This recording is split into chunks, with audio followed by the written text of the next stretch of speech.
Hello, good evening dear students. तो previous class में मैंने आपको धर्म और पंथ के बारे में अंतर को समझाया था। जहाँ पे मैंने आपको समझाया था कि जो धर्म है वो क्या है, नैतिकता, दायित्व, कर्तव्य, मूल स्वभाव और गुण, ये सब क्या है, धर्म है। धर्म का मतलब क्या है कि धर्म से हम अलगाव नहीं कर सकते, क्योंकि धर्म क्या है, हमारा मूल स्वभाव है। टीचर का काम क्या है, टीचर की दायित्व क्या है, अच्छे से बच्चों को पढ़ाना, तो ये टीचर का धर्म हुआ। धर्म सबके लिए अलग अलग हुआ।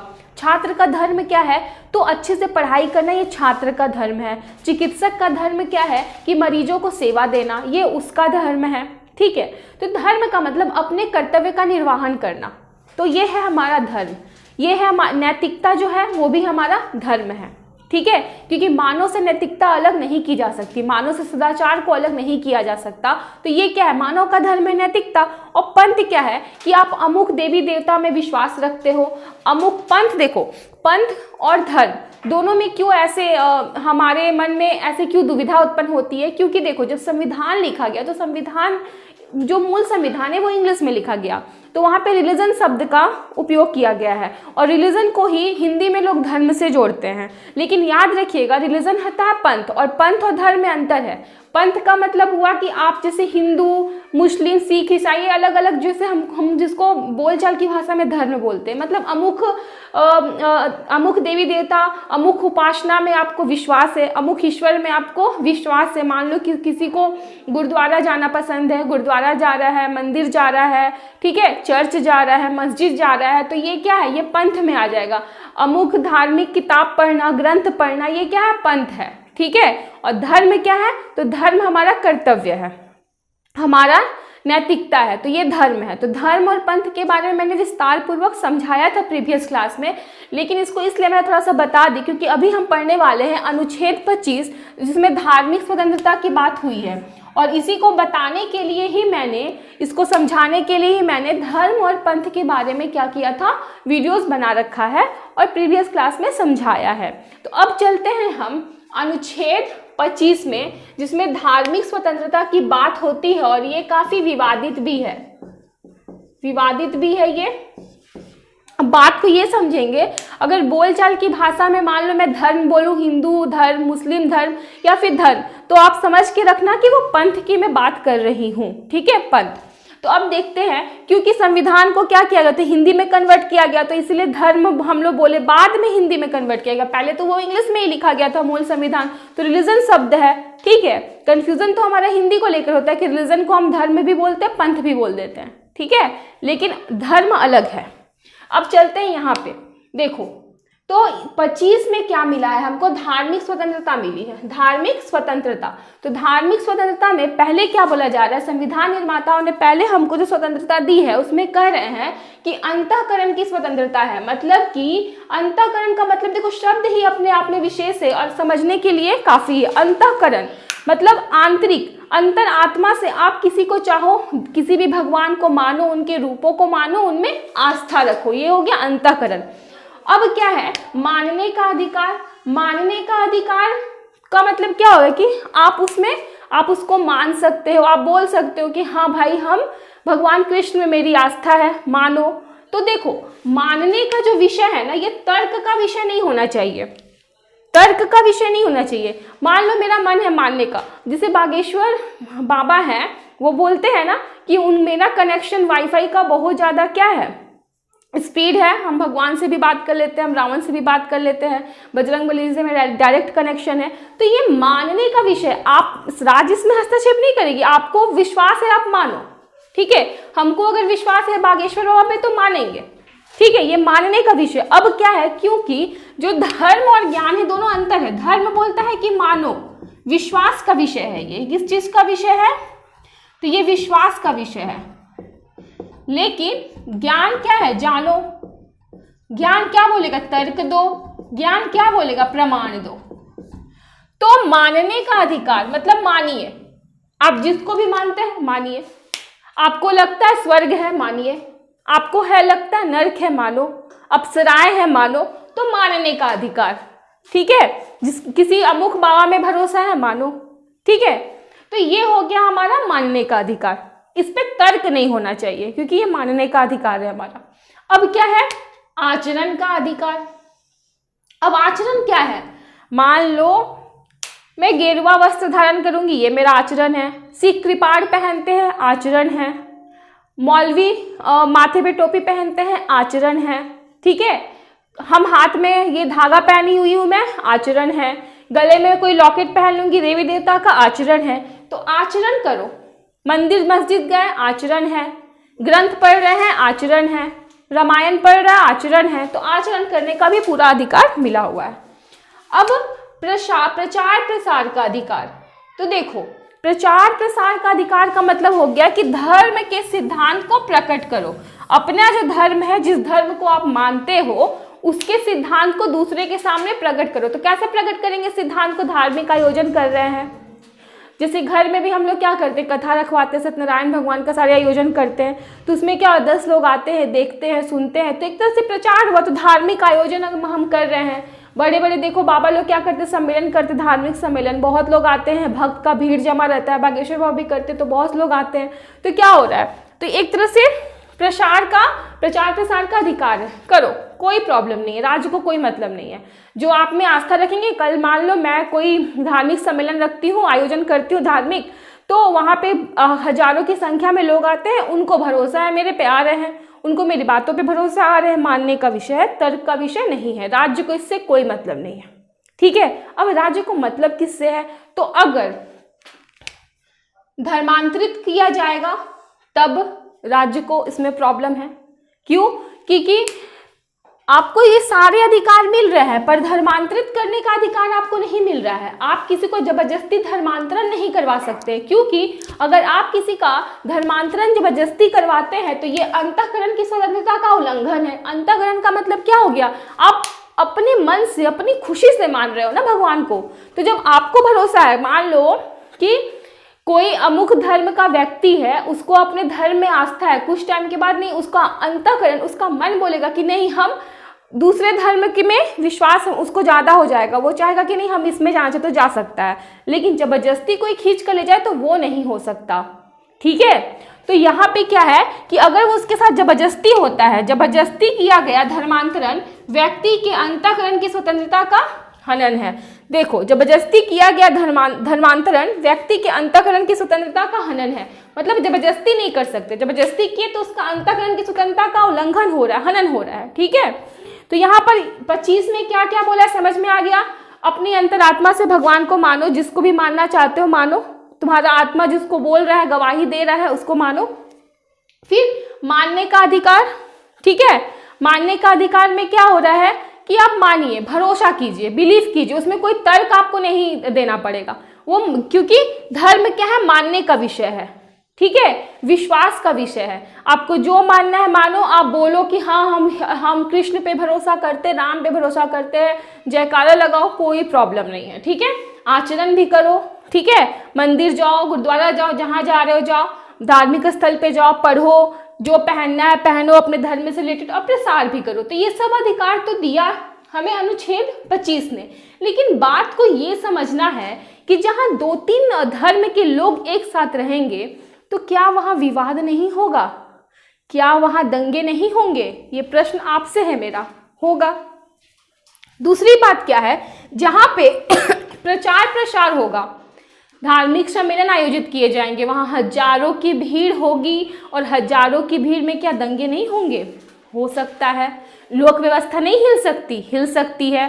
तो राज्य को इन सब से मतलब नहीं है, राज्य कोई हस्तक्षेप नहीं करेगी। भैया आपको किसको मानना है मानो, कोई डीएम सीएम पीएम आपसे नहीं पूछने वाला है कि आप किसको मानते हो। और डीएम सीएम पीएम का कोई अपना पंथ नहीं होता है। हाँ, व्यक्तिगत रूप से उसका अपना पंथ है, पर ऐसे उसका अपना पंथ नहीं होता है कोई। तो बात को यहाँ ये समझना है कि राज्य ऐसे तो हस्तक्षेप नहीं करेगी, राज्य को मतलब नहीं है। लेकिन राज्य अगर लोक व्यवस्था के खिलाफ कुछ होगा तो राज्य हस्तक्षेप करेगी। तो अब हमारे यहाँ क्या है ना कि मौलिक अधिकार जो फंडामेंटल राइट है वो क्या है, निरपेक्ष है कि सापेक्ष है? तो सापेक्ष है ना। निरपेक्ष का मतलब क्या? अलगाव। निरपेक्ष का मतलब नहीं, दो आदमी आपस में मारकाट कर रहे हैं, हम बैठ के खड़ा होके देख रहे हैं, हम खड़े होके देख रहे हैं, दो लोग मर रहे हैं, कट रहे हैं, वो कोई मतलब नहीं है। ठीक है ना, हम इसके साइड से बोलेंगे ना इसके साइड से बोलेंगे। तो हमारा फंडामेंटल राइट निरपेक्ष नहीं है, सापेक्ष है। एक जगह छूट देगा, दूसरी जगह क्या करेगा, प्रतिबंध भी लगाएगा, सापेक्ष है। और ये सब मैं पहले पढ़ा चुकी हूँ। तो हमारा जो आर्टिकल 25 है वो भी क्या है, निरपेक्ष नहीं है, सापेक्ष है। बस अनुच्छेद 17 ही हमारा निरपेक्ष है। छुआछूत का अंत जो है वो क्या है, निरपेक्ष है। और क्वेश्चन अगर पूछता है कि फंडामेंटल राइट्स में ऐसा कौन सा राइट्स है जो हमारा क्या है, निरपेक्ष है, तो वो क्या होगा, आर्टिकल 17। तो अब क्या है, 25 पे भी प्रतिबंध लगा है। तो 25 पे क्या प्रतिबंध लगा है, इसको रिमूव करती हूँ और फिर बताती हूँ आपको मैं। तो अब हम स्टार्ट करते हैं अनुच्छेद 25 पे लगे प्रतिबंध के बारे में बात करते हैं। तो अनुच्छेद 25 में जो प्रतिबंध लगा है, तो देखो प्रतिबंध कौन लगाता है, तो राज्य लगाती है। तो कैसे लगाती है, तो अपनी विधि के द्वारा, अधिनियम के द्वारा, पॉलिसी के द्वारा, कानून बनाकर। समझ में आया। तो इस तरह से क्या करते हैं, प्रतिबंध लगाते हैं। क्योंकि संविधान तो एक फॉर्मूला दे देता है कि हाँ भैया आप लोक व्यवस्था, सदाचार और स्वास्थ्य के आधार पर क्या करो, प्रतिबंध लगा सकते हो धार्मिक अधिकार पे। तो प्रतिबंध लगाने के लिए अब संसद क्या करेगी, विधि बनाएगी, अधिनियम बनाएगी, कानून बनाएगी, पॉलिसी लेकर आएगी। समझ में आया। तो देखो, लोक व्यवस्था के आधार पर, सदाचार, स्वास्थ्य के आधार पर धर्म के अधिकार को प्रतिबंधित किया जा सकता है। ये अनुच्छेद 25 का क्लॉज 1 में बोला गया है। ठीक है, और 25 के क्लॉज 2 में भी बोला गया है। लेकिन पहले हम क्या करेंगे, 1 को समझ लेते हैं, क्लॉज 1। तो देखो, लोक व्यवस्था क्या हुआ बच्चों, बात को समझिए। लोक व्यवस्था, माफ कीजिएगा, लोक व्यवस्था का मतलब ये हुआ कि मान लो कि कहीं कोई सम्मेलन होता है, धार्मिक सम्मेलन, तो क्या करते हैं, हम किसको इन्फॉर्म करते हैं, तो हम पुलिस को इन्फॉर्म करते हैं। सबसे पहले पुलिस को इन्फॉर्म करते हैं। क्यों, क्योंकि जहां हजारों का भीड़ होगा वहां दंगा हो सकता है। ठीक है, तो लोक व्यवस्था क्या होगी, हमारी बिगड़ेगी।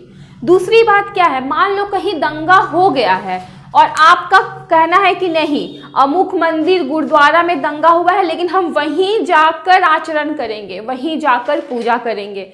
तो इसके आधार पर, लोक व्यवस्था के आधार पे आप पे प्रतिबंध लगाया जाए कि नहीं, आप नहीं जाओगे, ऐसे आप बाकी दिन जाओ ना, आपको जिस मंदिर में जाना है, कोई आपको रोक टोक नहीं करेगा राज्य। लेकिन जहां दंगा हुआ है, आप जबरदस्ती करोगे कि नहीं हम वहीं जाके पूजा करेंगे। जहां दो गुट आपस में लड़े हैं, मान लो हिंदू मुस्लिम लड़े हैं, ठीक है, कि नहीं ये हमारा प्लेस है, ये हमारा प्लेस है। अब मुस्लिम बोला हम यही नमाज पढ़ेंगे, हिंदू बोला हम यही पूजा करेंगे, तो वहां पे क्या करेगी, राज्य प्रतिबंध लगा देगी, दोनों को रोकेगी, नहीं जाना है।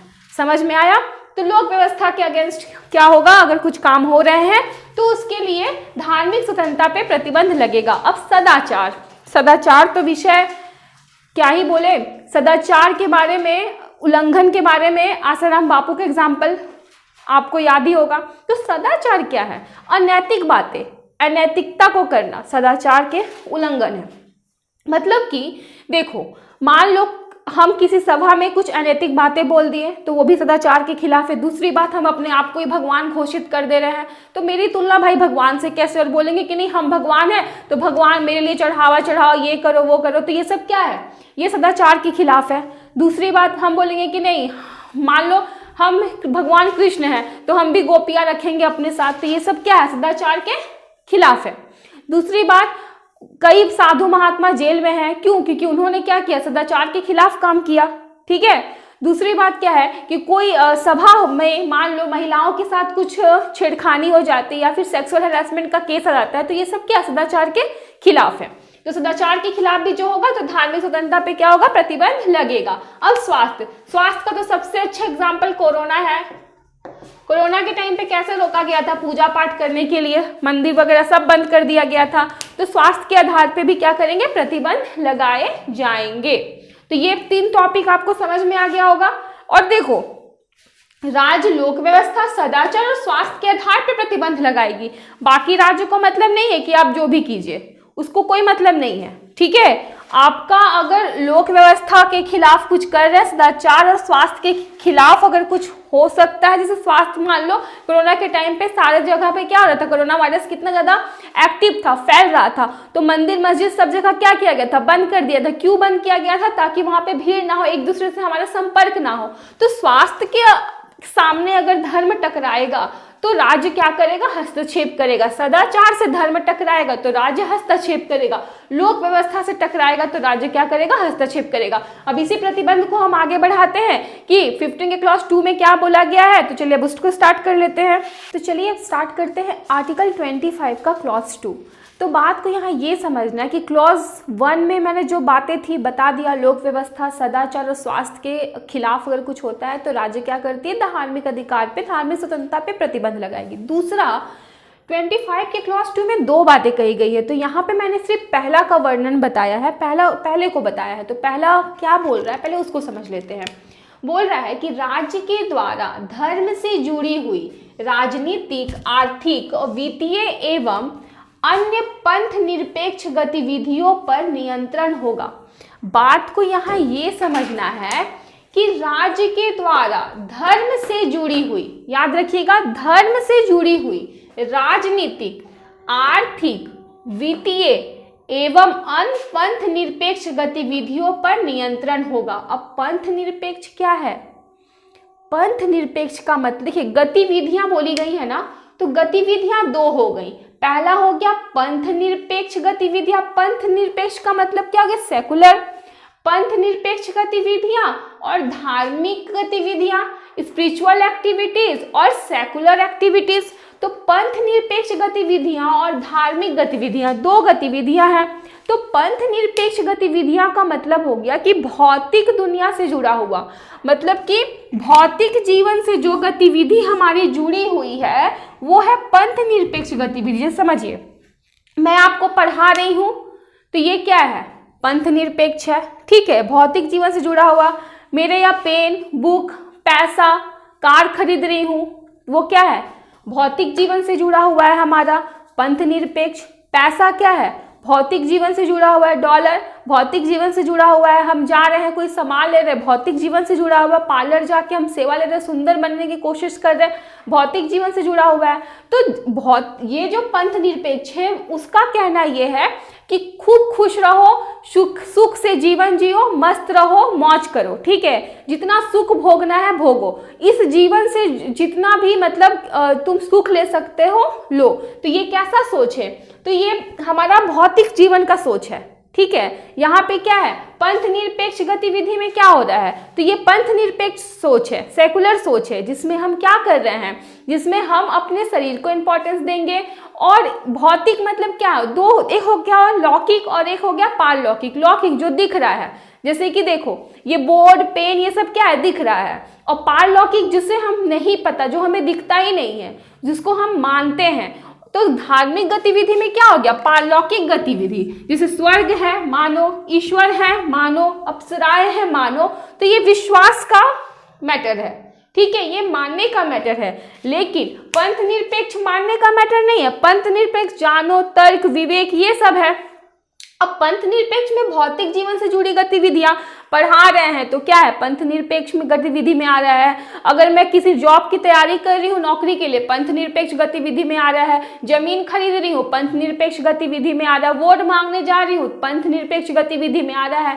पैसा ले रही हूँ, पंथ निरपेक्ष गतिविधि में आ रहा है। चंदा ले रही हूँ, पंथ निरपेक्ष गतिविधि में आ रहा है। तो मतलब जितनी भी हमारी गतिविधियां हो रही हैं जो भौतिक जीवन से जुड़ी हुई हैं, वो क्या है, हमारी पंथ निरपेक्ष गतिविधियां हैं। तो बात को ये समझना है कि धर्म से जुड़ी हुई जो राजनीतिक, आर्थिक, वित्तीय, अन्य पंथ निरपेक्ष गतिविधियां, तो देखो राजनीतिक गतिविधियां क्या है, पंथ निरपेक्ष नहीं है। राजनीतिक वोट मांगेंगे ना, तो राजनीतिक भी क्या है, पंथ निरपेक्ष है। आर्थिक गतिविधि भी तो पंथ निरपेक्ष है। आर्थिक गतिविधि का मतलब क्या, हम जमीन खरीद रहे हैं, उद्योग लगा रहे हैं, ठीक है, उत्पादन कर रहे हैं, तो ये सब क्या है, भौतिक जीवन से जुड़ा हुआ है ना। तो आर्थिक भी क्या हो गया, पंथ निरपेक्ष हो गया। और वित्तीय गतिविधि भी क्या हो गई, पंथ निरपेक्ष होगी। बैंक में पैसा जमा कर रहे हैं, ले रहे हैं, कहीं पैसा का लेन देन कर रहे हैं, तो ये भी तो भौतिक जीवन से जुड़ा हुआ है हमारे। तो ये भी क्या हो गया, हमारा पंथ निरपेक्ष हो गया, सेकुलर में आ गया। तो बात को ये समझना है कि ये प्रतिबंधित आखिर क्यों है। पंथ निरपेक्ष, अन्य पंथ निरपेक्ष, कहने का मतलब ये तीनों तो पंथ निरपेक्ष है ही, साथ में और भी अन्य पंथ निरपेक्ष जो गतिविधि होगी तो वो क्या होगी, प्रतिबंधित होगी अगर धर्म से जुड़ी हुई है। अर्थात कि धर्म के नाम पे हम राजनीतिक गतिविधि नहीं कर सकते हैं, धर्म के नाम पे हम वोट नहीं मांग सकते। अगर धर्म के नाम पे वोट मांगना जन प्रतिनिधित्व अधिनियम 1951 के अकॉर्डिंग क्या है, भ्रष्ट गतिविधि है, ठीक है, करप्ट गतिविधि है, ठीक है। तो ये क्या है, वोट के धर्म के नाम पे वोट नहीं मांग सकते, प्रतिबंधित किया गया इसीलिए इस राजनीतिक धर्म से जुड़ी हुई राजनीतिक इस गतिविधि को। दूसरा बात क्या है, आर्थिक। तो धर्म से जुड़ी हुई ये आर्थिक गतिविधि किस प्रकार प्रतिबंधित है, देखो मान लो कि हम कोई मकान खरीदते हैं, ठीक है, हम टैक्स बचाने के लिए बोलेंगे नहीं ये तो हम ट्रस्ट बनाए हैं किसी संस्था का। दूसरी बात अगर हम बोलेंगे कि नहीं मंदिर है वहाँ से चंदा आ रहा है, बड़े बड़े मंदिर को देखते हो कितना चढ़ावा चढ़ता है, तो गवर्नमेंट का वहाँ पे निगरानी रहेगा, ठीक है। उसके गवर्नमेंट को धर्म से मतलब नहीं है, पंथ से मतलब नहीं है, पूजा पाठ आचरण ये सब से मतलब नहीं है, लेकिन पैसा, पैसा क्या है, तो सेकुलर है ना, पैसा क्या है, भौतिक जीवन से जुड़ा हुआ है। तो जो भौतिक जीवन से जुड़ा हुआ है वहां पे तो राज्य का नजर रहेगा, तो जो चंदा वगैरह आएंगे तो उस पे क्या होगा, राज्य का नजर रहेगा। समझ में आ रहा है टॉपिक को। तो राज्य का हस्तक्षेप भौतिक जीवन पर है। तो भौतिक जीवन पर है मतलब भौतिक जीवन से जुड़ी हुई सारी गतिविधियों पे राज्य का हस्तक्षेप होगा, लेकिन धार्मिक पे नहीं होगा। राज्य का हस्तक्षेप इस धार्मिक गतिविधि पे बिल्कुल नहीं होगा, लेकिन भौतिक गतिविधि मतलब कि भौतिक जीवन से जुड़ी हुई गतिविधि उस पे होगी, क्योंकि भौतिक जीवन से जुड़ी हुई गतिविधि क्या है, हमारी पंथ निरपेक्ष है, उसी को हम सेकुलर बोलते हैं, ठीक है। अब मैं पढ़ा रही हूं तो किसमें है, पंथ निरपेक्ष में पढ़ा रही हूँ, भौतिक जीवन से जुड़ा हुआ है तो ये सेकुलर है।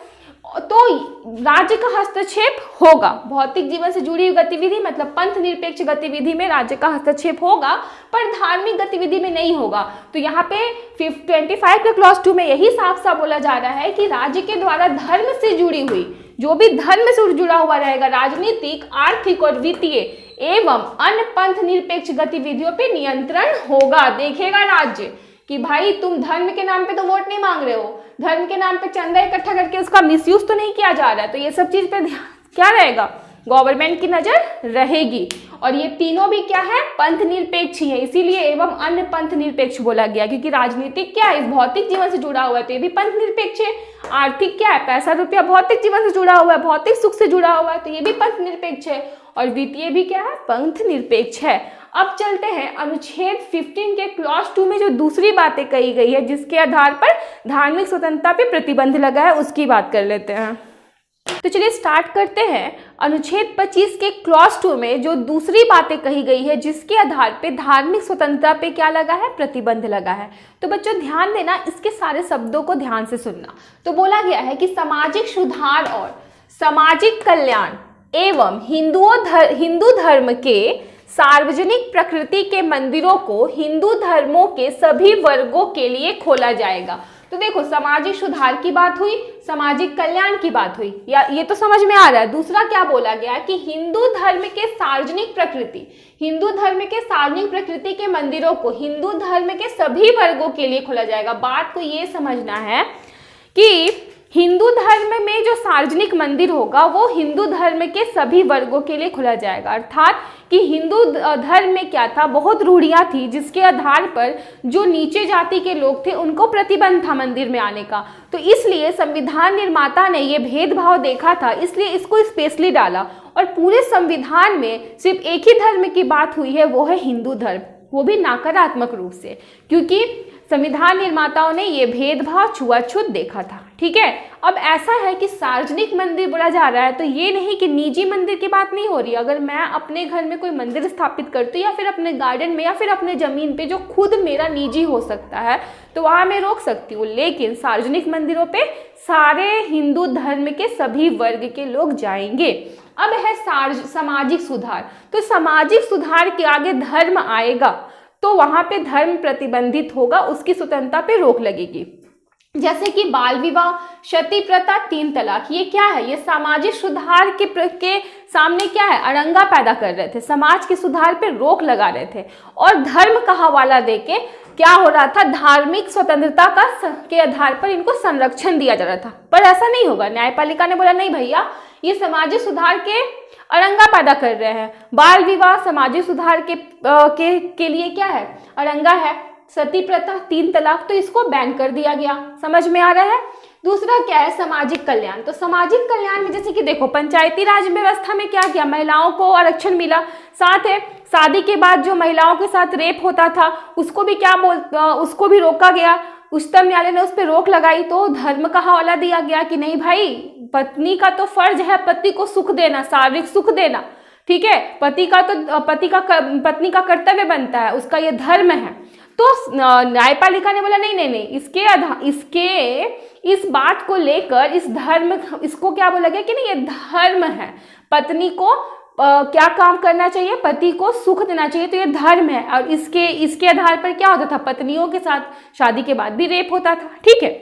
तो अब ये समझ में आ गया आपको कि सामाजिक कल्याण के लिए, सामाजिक सुधार के लिए क्या किया जाएगा, धार्मिक स्वतंत्रता को प्रतिबंधित किया जाएगा। वरना राज्य को कोई मतलब नहीं है कि आप किसको मानते हैं, क्या आचरण करते हैं, क्या प्रचार प्रसार करते हैं।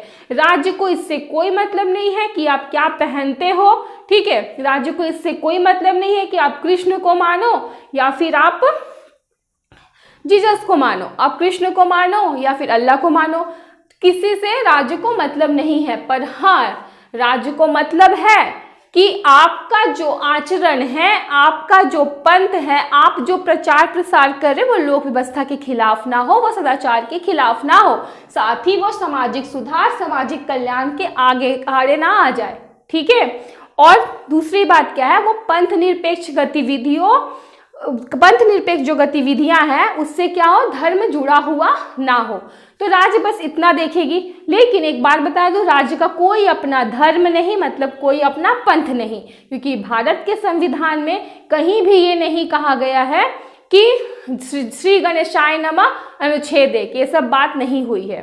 भारत के संविधान में डायरेक्ट यही बोला जा रहा है कि यहाँ पे व्यक्ति को महत्व दिया जाता है, ठीक है। यहाँ पर पंथ को महत्व नहीं दिया जाता, यहाँ पर व्यक्ति को महत्व दिया जाता है। तो ये रहा अनुच्छेद 25। लेकिन बात यहाँ पे खत्म नहीं हुई है, क्योंकि नेक्स्ट क्लास में मैं आपको पढ़ाऊंगी कि पंथ निरपेक्ष क्या है, पंथ निरपेक्षवाद क्या है, पंथ निरपेक्ष राज्य क्या है। तो ये सबको मैं डिटेल से बताऊंगी। साथ ही 25 में आखिर विवाद क्या है मैं ये भी बताऊंगी, क्योंकि अगर हम पढ़ाई कर रहे हैं तो हमें डिटेल से हर एक टॉपिक को समझना हमारे लिए अति आवश्यक है। और मेरे लिए आपको समझाना और आपके लिए समझना भी बहुत ज़रूरी होना चाहिए। पढ़िए तो अच्छे से पढ़िए और समझ के पढ़िए। तो चलिए आज के लिए इतना ही, तब तक के लिए bye bye, take care and जय हिंद।